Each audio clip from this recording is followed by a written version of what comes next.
Yo guys, what's going on? It's Will from FletchTech back again for another video. Now on my first sort of channel I ever did, this was one of my most popular videos with over 6,000 views now. Basically it's how to get the sound back if your Xbox One is not getting any sound through HDMI.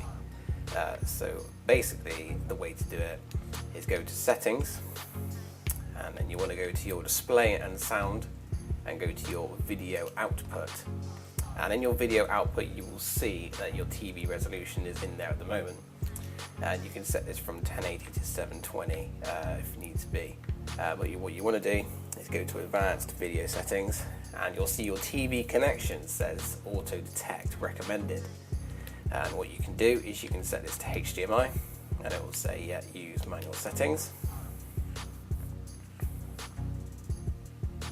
And what will happen is it will load it back up in all sort of quality, which is really weird.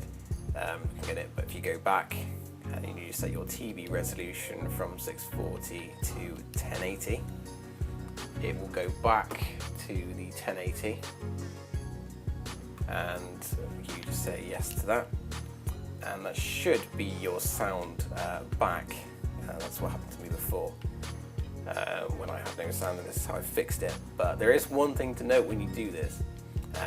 When you put in a DVD or a Blu-ray, I've noticed, you get some of the sound, but the people, when they're speaking, they don't seem to get like any sort of like speech doesn't come out of any of their mouth. I know, weird, but to fix that, all you need to do is go back into your settings whenever you want to watch a DVD, which is kind of annoying, and just put it back on auto detect, and it'll just go back to the original settings.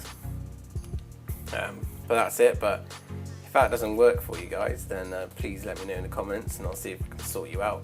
Otherwise, I've been Will, that's FletchTech, and I'll see you again next time for another tech tip video.